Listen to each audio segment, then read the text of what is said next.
Moonlight is a story that hasn't been told. Whether placed as queer black cinema or urban male cinema, the lack of coming-of-age films featuring people like Chiron and set in places like inner-city Miami is pronounced and unfortunate. Because I'm so in the eye of the hurricane, I don't have a really good perception of what's happening.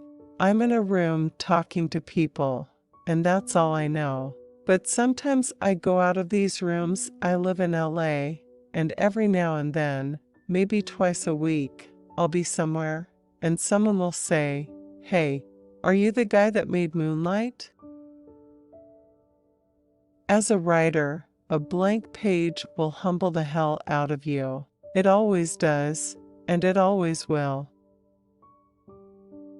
Moonlight changed me. To see people so moved by this movie inspires me to find something else to offer. And maybe the next one touches only 5 people, or maybe just 1 person. To me, that would still be worth it. Art is inherently political. Even trying to make a film that has nothing to do with politics is, in and of itself, a political act. Moonlight isn't an issue film.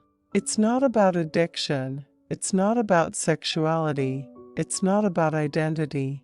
It's about all these different layers, because they are all a part of the character.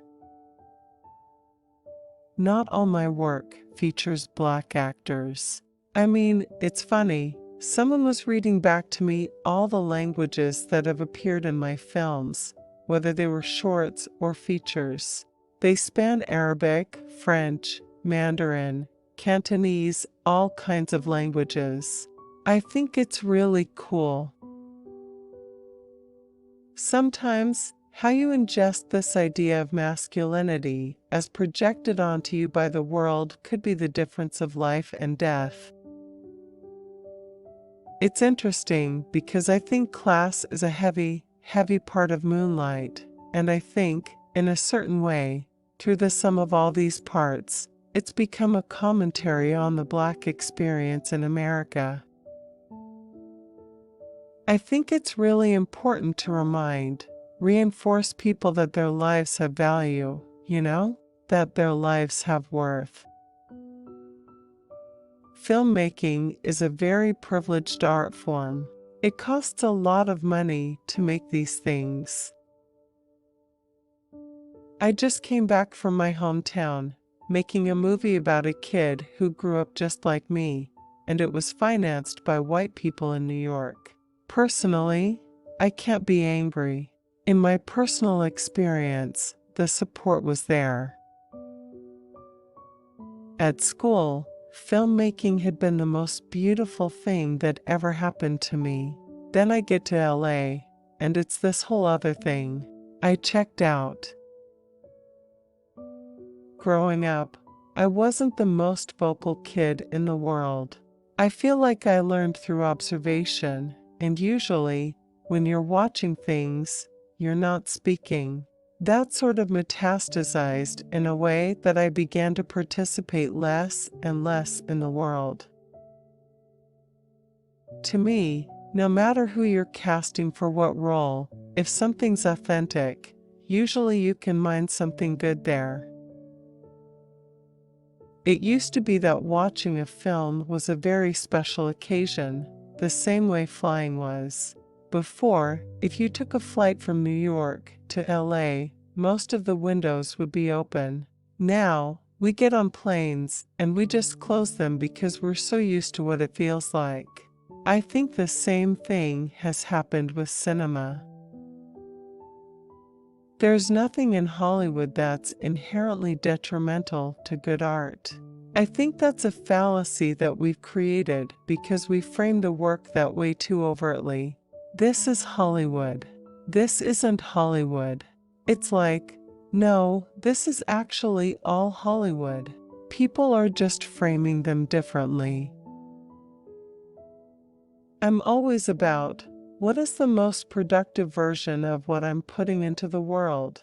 Something that can be engaged by all folks. I don't have to change everyone. In hip-hop, sometimes that pace is so fast that you miss things. I don't mean literally miss lyrics. I just think there's an emotion in what these cats are saying that gets by you. When you slow things down, there's this emotion, this yearning. The way I work, things are very nuanced. Not everything is explained.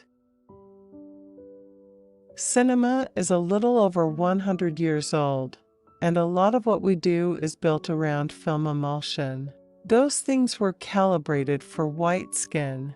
We've always placed powder on skin to dull the light. But my memory of growing up in Miami is this moist, beautiful black skin. I'm so damn boring. I like reading and writing and making coffee and walking. Barry Jenkins likes long walks. I think everybody can identify, with this sort of struggle to decide for yourself who you are, and what your place in life is. Film is not an amazing medium to relay interiority. I think literature is much better for that. I got into film school. I went and didn't know anything about it.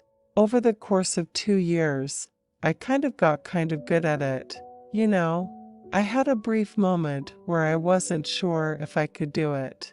I didn't know you needed light to expose film. I've worked at this film festival in Telluride called the Telluride Film Festival. Been there since 2002. I used to make popcorn. I was an usher, cleaned toilets, everything. Grew up there as a kid. I wasn't known as a neighborhood tough or anything like that. But yeah, I was, like, a scrappy kid. I kept to myself, I really sort of kept to myself. I just watched the world. And I think to keep people from messing with me, I went out to run track. I went out for the football team. Not because I love track or love football. I was hiding behind athletics and all my jocketed, so I didn't have to deal with being ostracized as the weird art kid. As a filmmaker, I really want to utilize the tools to carry the voice, my voice, and the voice of the characters. If you try to create something that everybody can relate to, you're going to make something that nobody can relate to. I'm process-orientated. Awards, by their nature, are result-orientated.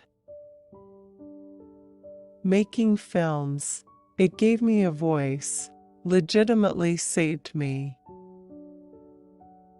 Until Moonlight, I had never seen one black man cook for another on screen, but I wanted the characters to be free of groundbreaking or never before. We were ascribed those things. They weren't the point. A month alone would make me so happy. Not good for my dating prospects. I'm very much a person of nurture over nature. When the world is not nurturing, it can really change a man. I don't choose to make movies as small as the movies I've made. The combined budget of my 2 films is far under $5 million, but it's just by necessity that it ends up being that way. Whenever I tell people I'm from Miami, they always ask me about the beach, but I can count on one hand the times I went there as a kid. There were times when we didn't have hot water or a phone line, but I guarantee you, we always had cable, and it was always on. I have friends who I consider my peers, who have done amazing work, particularly in the film and television space, who came up as independent artists and who had been, to be brutally honest, much more prolific than I was able to be. How did I feel as a guy who was making a movie about a single mom who's a crackhead? That I was scared.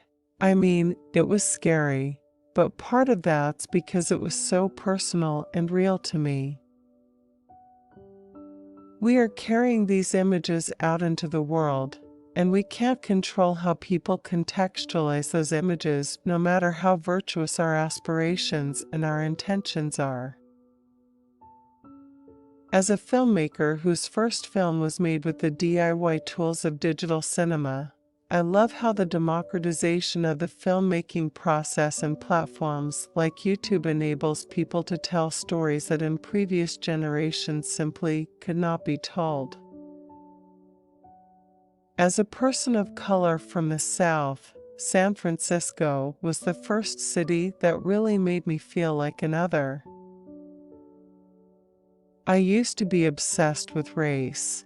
I'm more obsessed with class now. My films are personal voice-driven films about human characters and the place we live. Technically, I'm an independent filmmaker. You graduate from film school and move to Hollywood. Hollywood tells you, we're not the place for you to make films, so you decide you have to make a film yourself. I worked for Oprah Winfrey for 2 years right out of college in 2004. I was a director's assistant on the film Their Eyes Were Watching God, which Oprah produced.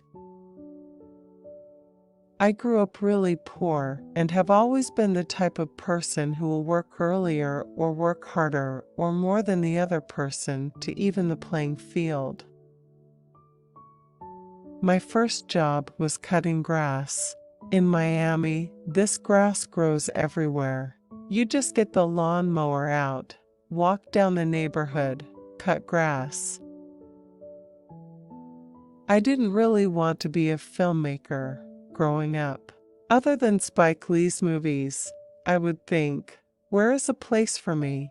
We were so damn poor that it just seemed too far beyond. I love production.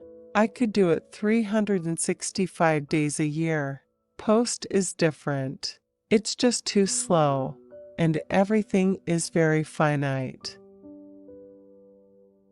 You walk on a set, and you have no idea. That's why I don't storyboard.